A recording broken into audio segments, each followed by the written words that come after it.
Continuando con el análisis de los circuitos eléctricos, además de los circuitos resistivos e inductivos, es fundamental estudiar los circuitos capacitivos, los cuales permiten comprender el comportamiento de los elementos que almacenan energía en forma de campo eléctrico, conocidos como capacitores. A diferencia de un circuito resistivo o inductivo, en un capacitivo, la corriente se adelanta respecto al voltaje. Existe una oposición al paso de la corriente alterna llamada reactancia capacitiva. También el capacitor almacena y libera energía de forma cíclica. El comportamiento del circuito depende de la capacidad y de la frecuencia.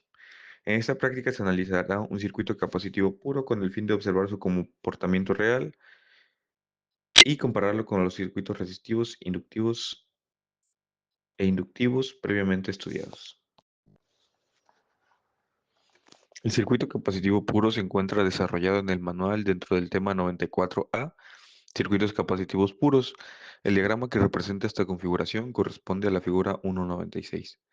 Este diagrama muestra de forma clara la conexión de un capacitor con única carga del circuito, el interruptor instalado en la fase, el recorrido completo de la corriente alterna, la manera correcta de conectar un capacitor en una fuente de 127 volts. Durante esta práctica, el armado físico deberá compararse constantemente con el diagrama mostrado en la figura 1.96 para asegurar que la conexión real corresponde exactamente a la representación gráfica del manual. El objetivo de la práctica es transformar el circuito base en un circuito capacitivo puro, analizar el comportamiento eléctrico de un capacitor, identificar la presencia de la reactancia capacitiva, observar el adelanto de la corriente respecto al voltaje y realizar las mediciones completas con el voltamperímetro.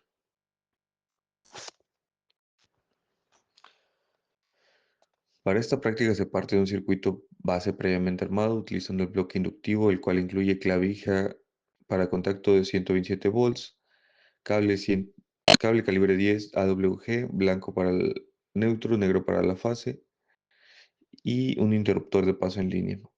Se retirarán las bobinas utilizadas anteriormente, ya que el análisis será exclusivamente capacitivo. Antes de iniciar el armado del circuito capacitivo, debemos verificar que el interruptor se encuentra abierto, confirmar que la clavija esté desconectada, verificar la ausencia de voltaje con el voltamperímetro en volts, confirmar la lectura de 0 volts y, sobre todo, no manipular conductores energizados. También debemos recordar que los capacitores pueden retener carga por algunos segundos.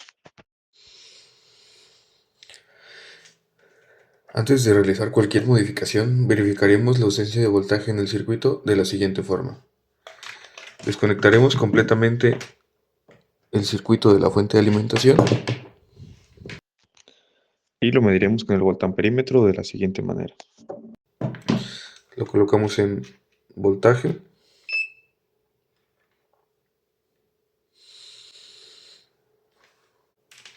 en corriente alterna, que es el símbolo de la onda, y con las terminales tocamos las puntas de nuestro circuito.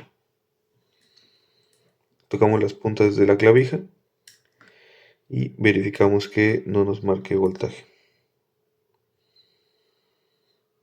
Listo, así verificamos la ausencia de voltaje.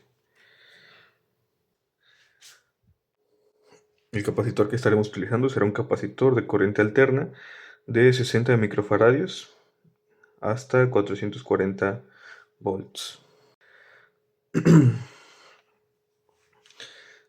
Partiendo de nuestro circuito anterior, que fue un circuito inductivo mixto, vamos a retirar todos los elementos inductivos, tanto contactores como el timbre.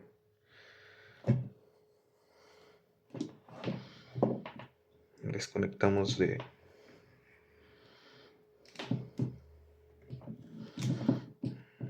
cable de neutro y desconectamos del cable de fase.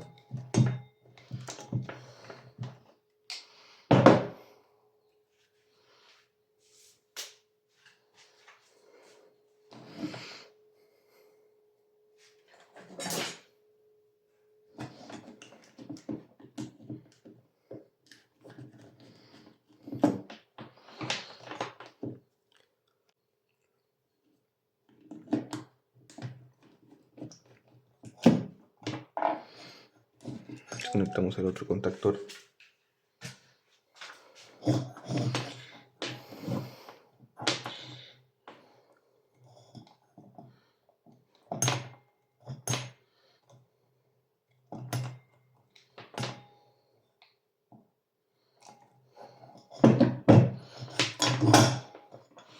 Y listo, quitamos nuestras bobinas. Ahora tenemos nuestros cables de fase y neutro.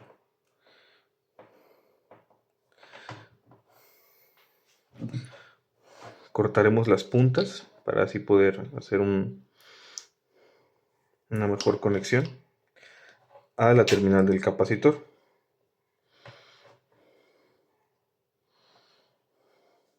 Cortaremos aproximadamente 1 centímetro de aislante. Y estaremos utilizando zapatas.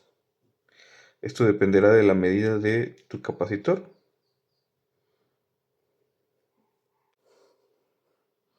La manera de colocarla será introducir el cable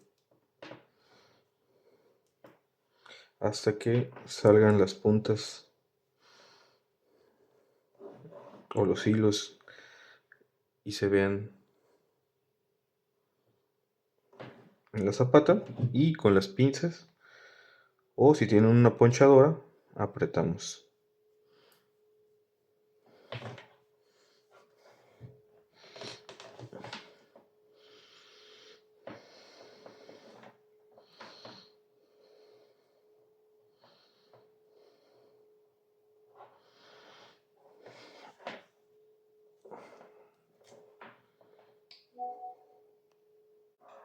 Y listo, así queda nuestra zapata. Verificamos que esté bien conectado. Lo mismo del otro lado. Y listo, una vez que tenemos nuestras dos zapatas ya armadas, simplemente conectamos una a cada terminal del capacitor. Quedaría así.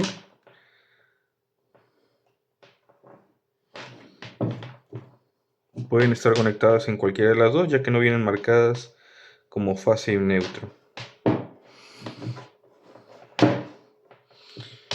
Y listo, así tendríamos nuestro circuito capacitivo puro.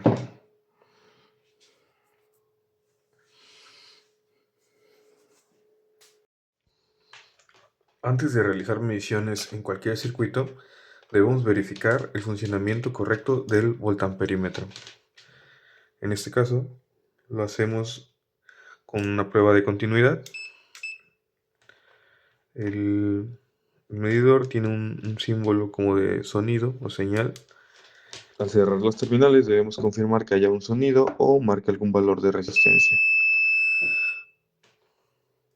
También se puede hacer colocando el voltamperímetro en el símbolo de ohms para medir resistencia.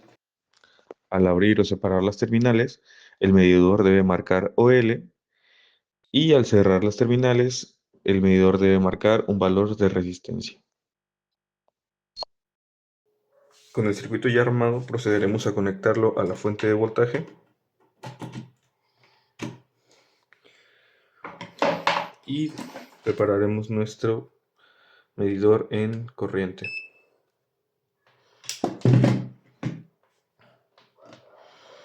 Encendemos y nos marca una corriente de 2.83 amperes. Ahora medimos voltaje. Lo podemos medir aquí mismo en las terminales del capacitor. Y tenemos 125 volts. En un circuito capacitivo puro, la corriente se adelanta respecto al voltaje, lo que se conoce como desfase capacitivo. La energía eléctrica se almacena temporalmente en el campo eléctrico del capacitor y posteriormente se devuelve al sistema. En este tipo de circuito no se disipa potencia activa significativa, sino que predomina la potencia reactiva capacitiva. Este comportamiento es típico de bancos de capacitores y sistemas de corrección de factor de potencia. Es importante recordar que los capacitores pueden quedar cargados, por lo que siempre deben descargarse de forma segura antes de manipularlos. Para esto utilizaremos una resistencia de nuestros circuitos anteriores o una bombilla de nuestros circuitos anteriores, y lo primero será abrir el circuito. Una vez abierto, tocaremos con las puntas de las terminales, tocaremos con los cables las puntas de las terminales.